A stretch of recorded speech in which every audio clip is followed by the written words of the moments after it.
In 1912, a man named Percy Fawcett stood at the edge of the Amazon jungle with nothing but a machete, a compass, and a conviction that would consume the rest of his life. He had discovered something that shouldn't exist. Evidence of a lost civilization. Photographs, maps, ancient artifacts that defied everything the scientific community believed about human history. He was never heard from again, but before he vanished, he left behind detailed records of what he found, records that were quietly buried, suppressed. And now, over a century later, satellite imagery is revealing something extraordinary beneath the jungle canopy. Something that suggests Fawcett wasn't crazy. He was right, and that terrifies the establishment. This is the story of a man who discovered the truth and paid the ultimate price for it. But more importantly, it's a lesson about what happens when you pursue something greater than yourself, even when the entire world tells you to stop. The discovery build intrigue. Let's go back to 1906. Percy Harrison Fawcett wasn't a treasure hunter.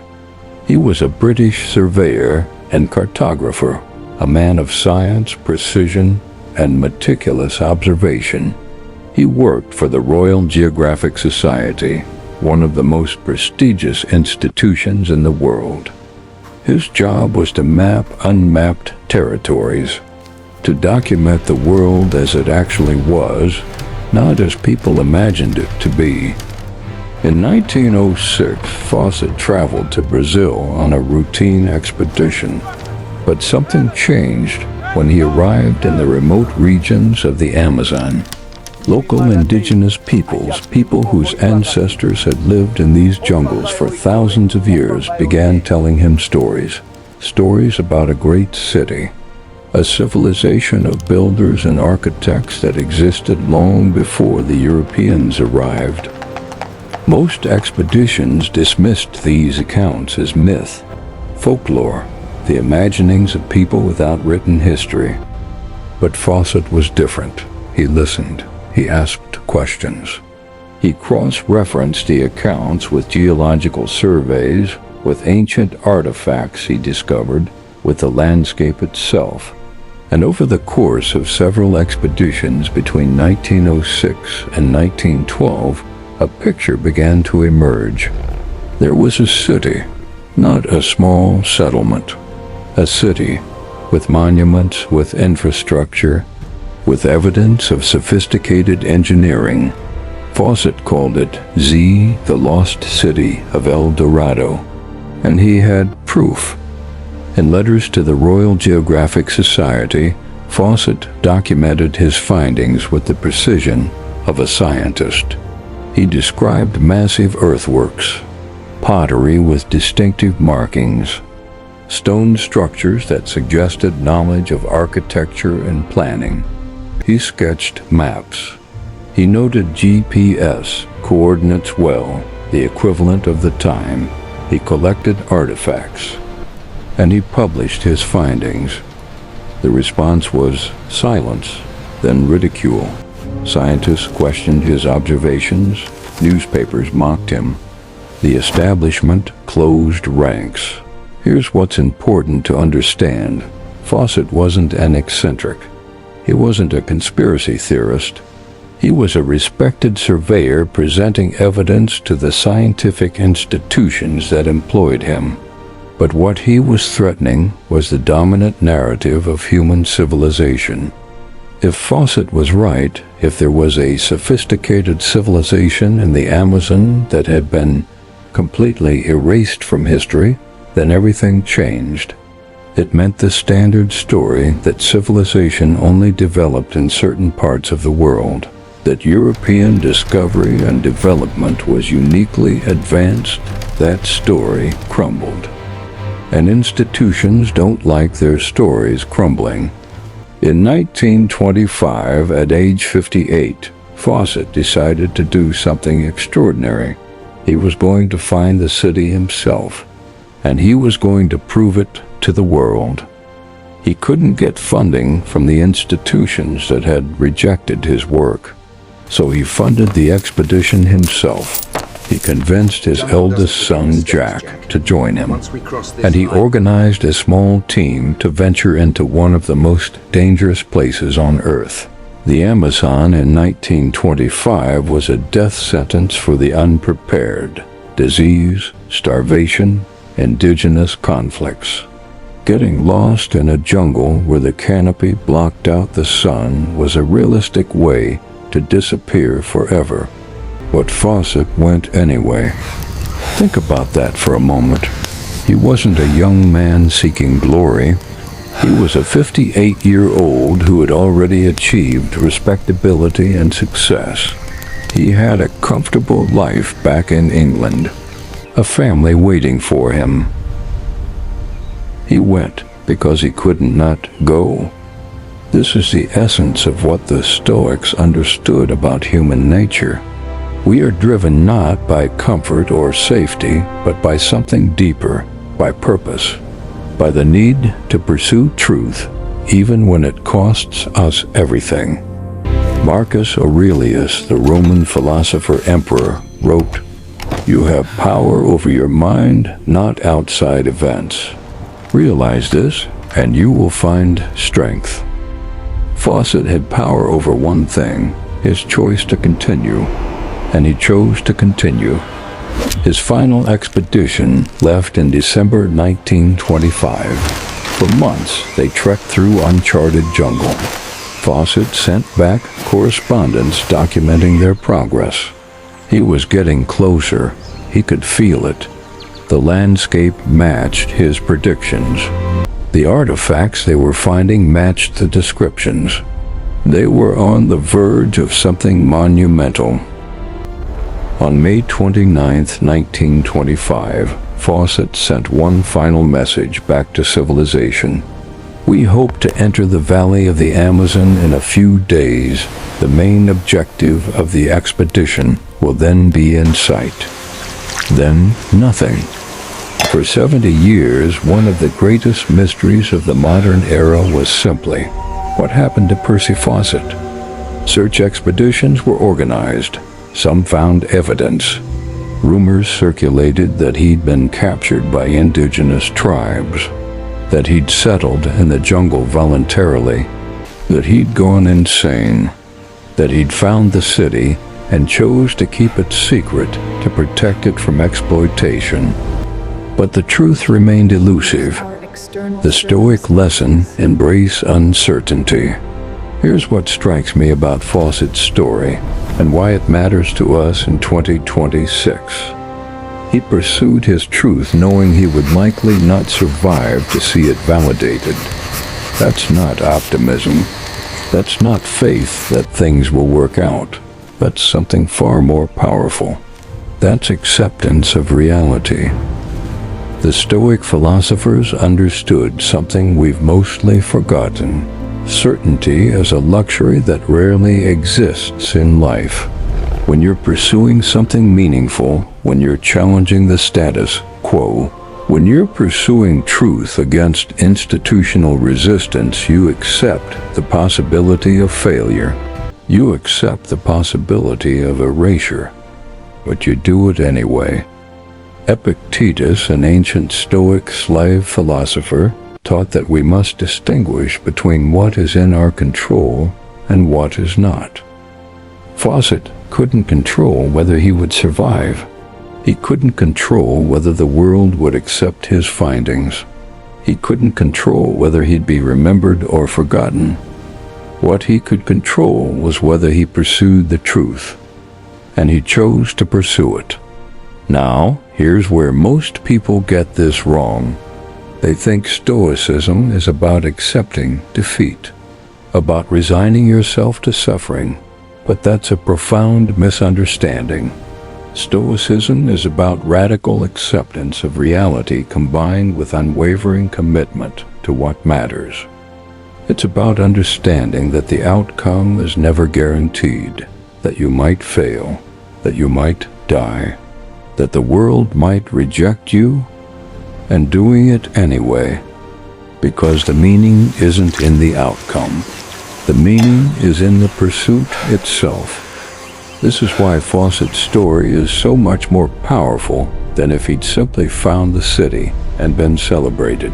If he'd succeeded, he'd be one explorer among many.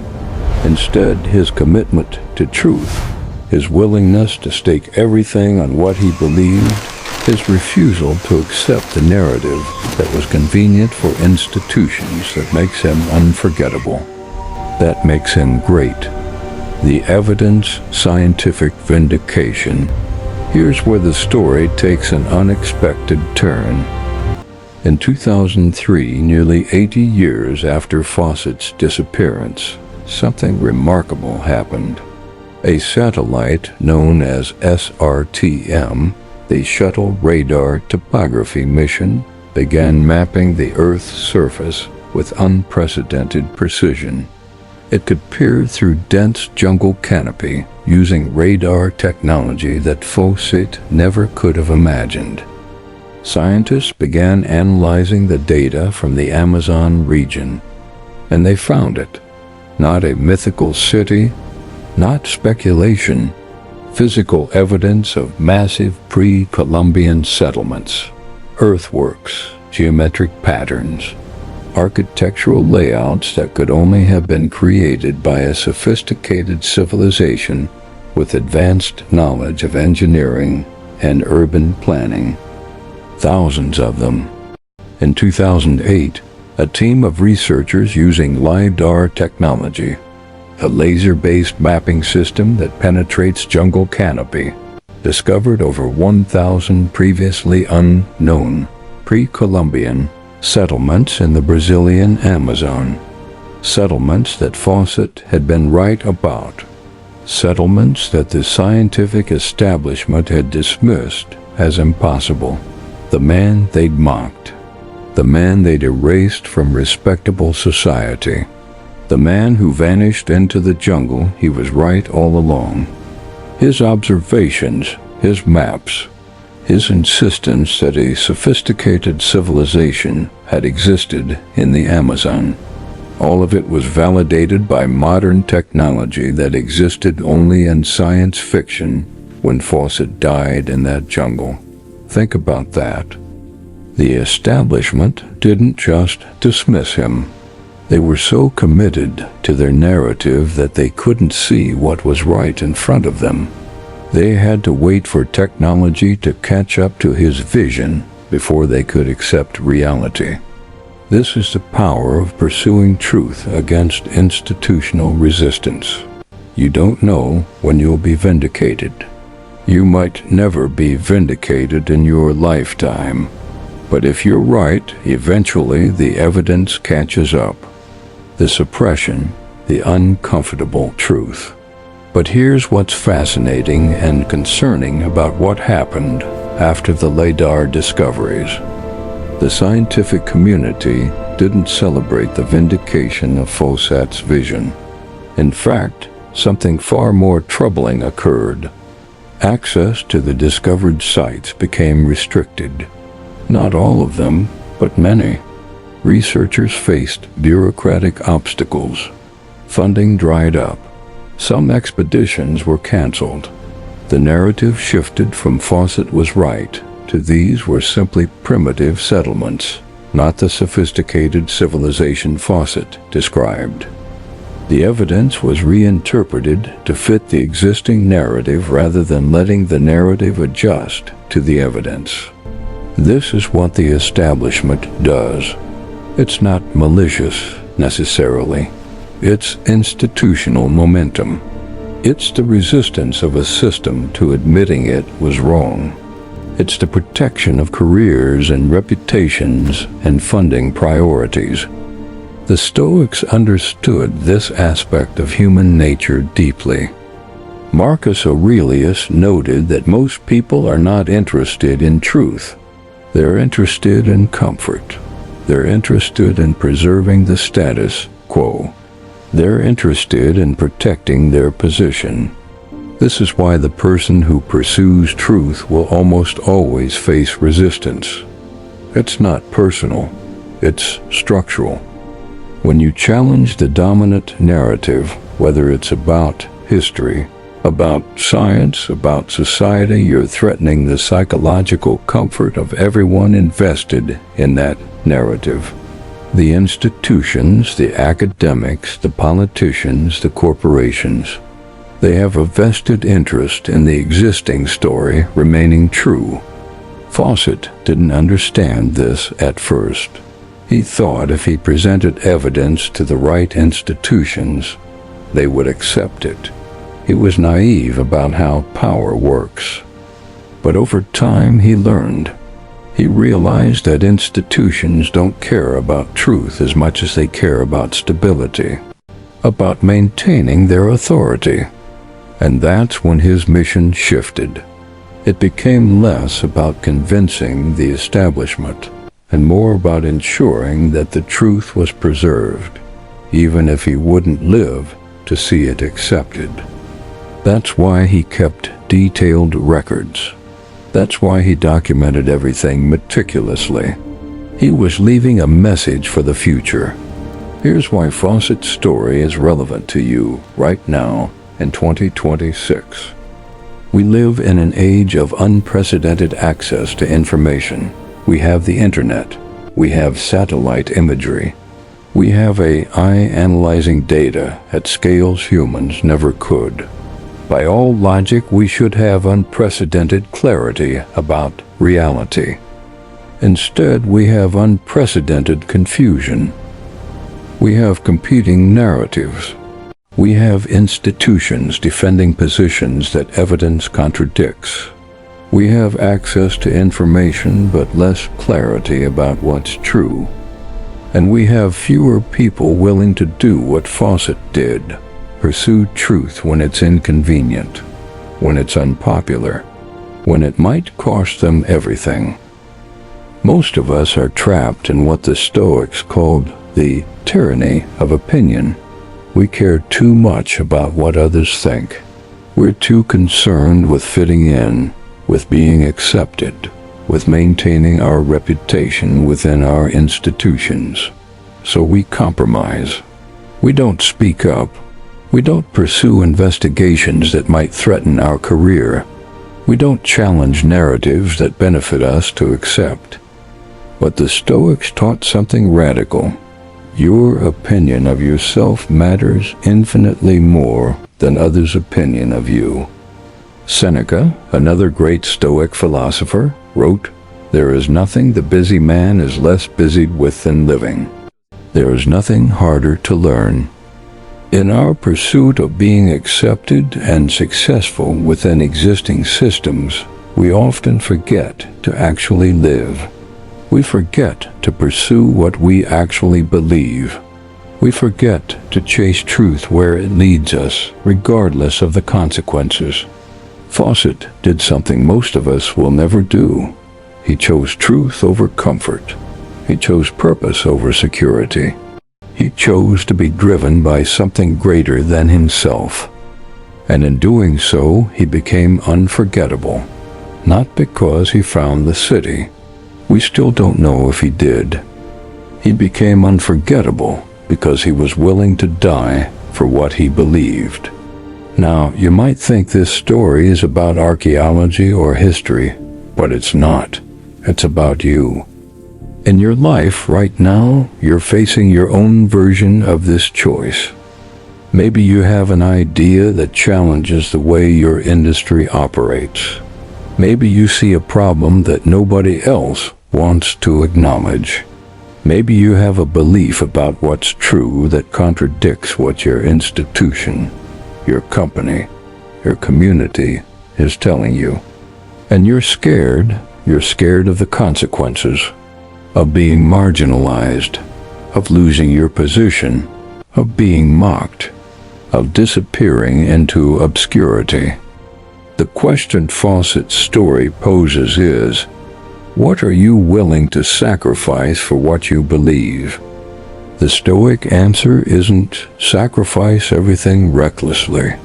It's be clear about what matters and build your life around that. Fawcett was clear about what mattered. truth, the preservation of knowledge, the pursuit of understanding. Everything else was secondary. That clarity gave him power. Here's what you can do with this lesson. First, examine your life and ask, what do I actually believe? Not what I've been told to believe. Not what's convenient to believe. What do I actually think is true? Second, ask, am I living in alignment with that belief? Or am I compromising to be accepted? Third, consider, what would I be willing to sacrifice for what I believe? And conversely, what would I not sacrifice? If you can't identify anything you're willing to sacrifice for, you haven't found your truth yet. You're still trapped in the tyranny of opinion. Once you identify what you believe and what you're willing to sacrifice for it, something shifts. Fear becomes less powerful. Rejection stings less.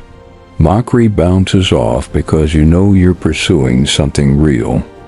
This doesn't mean you'll succeed. Fawcett didn't come back from the Amazon alive. His vindication came decades after his death. But that success, that external validation, wasn't the point. The point was that he lived according to what he believed. He didn't compromise it for comfort. He didn't abandon it for acceptance. That's what made him great. Not the discovery, the commitment. So as you leave this video, ask yourself, what is my lost city? What truth are you not pursuing because it's inconvenient?